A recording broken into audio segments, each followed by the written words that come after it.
So it looks like the Philadelphia Eagles, Howie Roseman, did try to acquire Christian McCaffrey. We better do it. Because I've seen enough horror movies to know any weirdo wearing a mask is never friendly.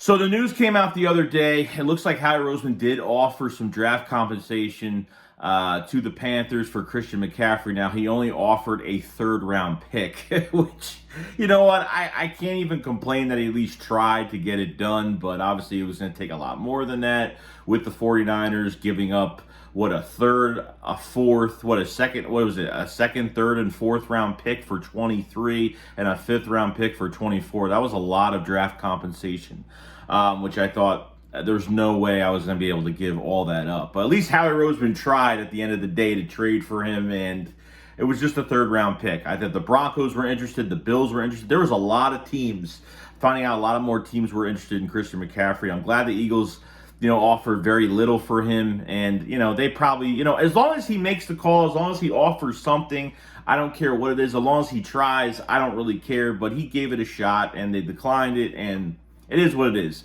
I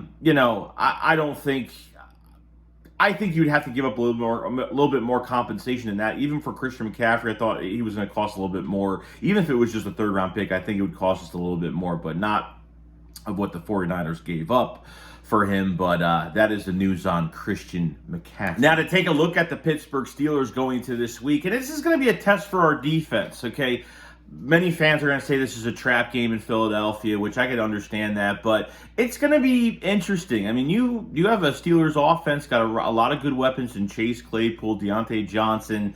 George Pickens has been one of my favorite receivers this year because he's just so acrobatic with his catches and just so athletic. Was a total steal from the draft. And then obviously Najee Harris is such a monster running back. I mean, such a bruiser, so athletic for the size that he is. That's an interesting one to me because the Eagles start missing tackles in this game, and Najee Harris could run all over you. I mean, there was times even in that Miami Dolphin game where Harris was at least 3 to 4 yards, going to get tackled by two people and just gets out of it so easily. You miss tackles on Najee Harris, he is going to make you pay for it.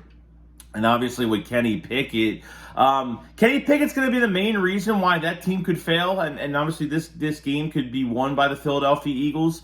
Kenny Pickett, he is going to probably get the ball out of his hands as fast as possible because we're going to bring that pass rush for him. And I think, he's going to try to get the ball out. And don't let him fool you either because Kenny Pickett, the guy is pretty athletic too. He could run pretty good. So just imagine, just like this offseason, we were taking Kenny Pickett out to dinner. So, it's kind of crazy how we're facing him now. And you know what? He deserved the chance. I'm glad that he has been starting because I knew Mitchell Trubisky was not going to be the quarterback for the whole season. I knew he was going to get benched within time.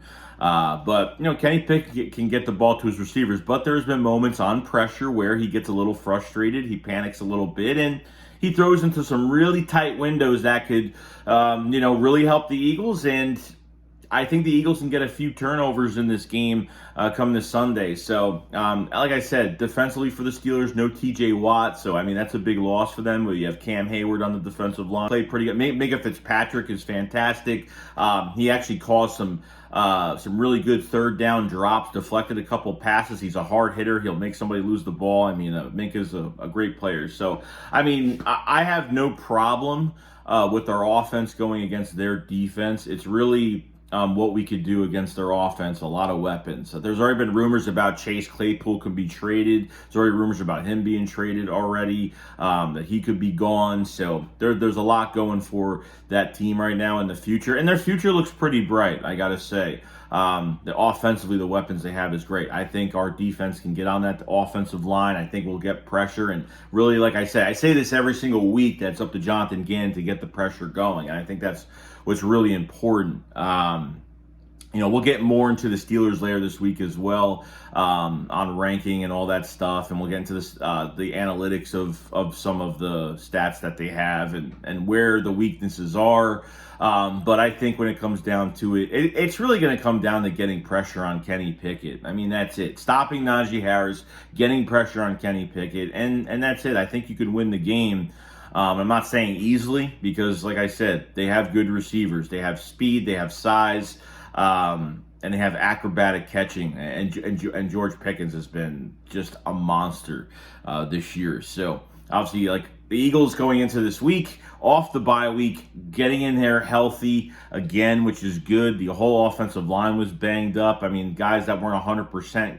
After our last game, finally go through the bye, and, it's nice to get this team healthy again. So, not going to say, the Eagles are going to take this game lightly. We shouldn't take this game lightly. I understand it's the Steelers, but I mean, I'm glad that we're home for this game.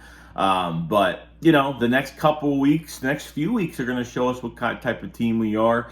Can the Eagles hold on to being undefeated? And we will see. I have a good feeling about Sunday. Usually, if I feel like I'm worried about something totally, and look, I think if you don't get pressure on Kenny Pickett, he is going to, pick us apart a little bit. But, he could get the ball out. And I'm not saying he's perfect, but he's played pretty good. He's played pretty solid for them. So I'm not going to make a big deal about it. I think the Eagles definitely have a game plan going to this week, and really, it's all about the pressure going into this week. So, other than that, it's pretty much it. Let me know what you guys think about the matchup between the Eagles and Steelers. We'll go over a lot more later in the week.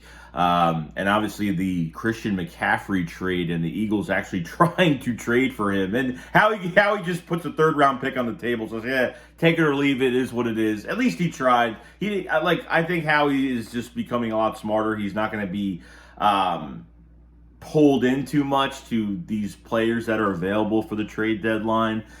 And, the only thing I could say is who I think that he'll give up more compensation to is probably going to be Brian Burns, if that's even the case. Even though the news did come out the other day on Brian Burns that the Panthers already received offers for 2 first-round picks, which I think they're bluffing. I think it's a lie. I think it's a joke. If they were offered 2 first-round picks, I think they're totally bluffing that whole situation. I don't think they were offered 2 first-round picks at all, and they're just saying that so it drives up the price. Other teams are like, oh, let me go in there and try to offer more.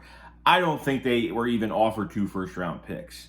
So at the end of the day, they can either keep their players until the end of the year, and that they can't get draft compensation, or maybe they just settle for something less if that's the case for that. So that's all the news I want to go over. Like I said, the Steelers, will talk about it later this week, but it should be a lot of fun. And I will see you guys on the next one. SHAKESQUAD up, follow slide. Peace out, guys. Peace.